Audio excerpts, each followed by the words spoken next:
السلام عليكم ورحمة الله وبركاته السادة الأفاتارات في كل مكان. الليلة يوم الجمعة 4 أغسطس أو 4/8 يوم الجمعة المبارك. نسأل الله سبحانه وتعالى الرحمة لكل الشهداء في هذه الحرب من قوات الدعم السريع ومن القوات المسلحة ومن المواطنين. على أي حال يا جماعة الكيزان غلبتهم الحكاية، بيقوا يمسكوا في الناشطين. ضباط من كرري طالعين لكم فيديو تقولوا اهدرتوا دم احمد الضيف، انه احمد الضيف دايرين تقتلوه. هل اذا قتلتوا احمد الضيف مشكله السودان اتحلت؟ هل كده بتمرقوا بالبرهان من البدروم؟ ففي رساله من الشباب الاشاوس. اهلا وسهلا مرحبا بكم جميعا. الان طبعا اخونا لا خلى شارده لا وارده، وانا عندي كلام قليل. معاكم المستشار عبد الرحمن فضل الله دارس.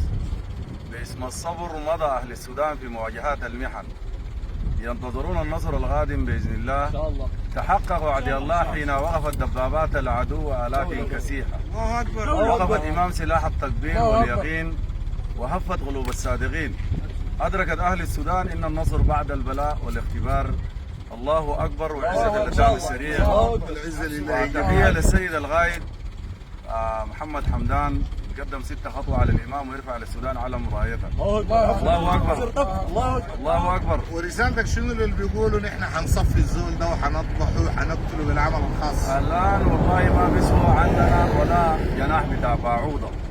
يعني برهان وياسر العطا والكباشي الآن هم هسه قاعدين في نفق، أفتكر عندهم 5 شهور جوا النفق. يلا هم قالوا دايرين نجي نقتل الزول ده هنا، ده في محلنا ده. ونحن نقبضهم حيين ان شاء الله عن قريب. ونبشر الشعب السوداني طبعا عانى كثير، وعن قريب ان شاء الله يعني ببشرة سارة. وشكرا جزيلا. يا جماعه كان استشار ما ساي. بسم الله الرحمن الرحيم، بسم الله السميع العليم. احنا عندنا احمد الضيده، احمد الضيده اخذ احمد النظام الباعث انه بتقول بتقتل احمد الضيف وكلام الخاصه والعامه. نحن لم نعرف خاصه عامه. احمد الضيف اخذ احمد كلام ده صار احمد الضيف حداله وخليه يجي له. حتى نحن قاعدين في الشارع الان الداير يجي له. انتم خارجين نفسكم ما تقولوا في احمد الضيف. اللحاف في التواصل الاجتماعي ما عندها نفع، الكلام بالفعل. الزول ده قاعد. رسالتك شنو قبل شويه؟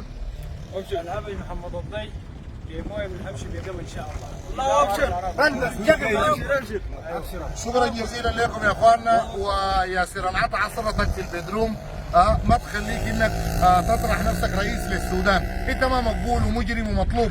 ونحن حنتكلم عن جرائمك في دارفور اللي ارتكبتها وعن القوه بتاعت 2003 والاباده الجماعيه. نحن جايين للملف ده ان شاء الله.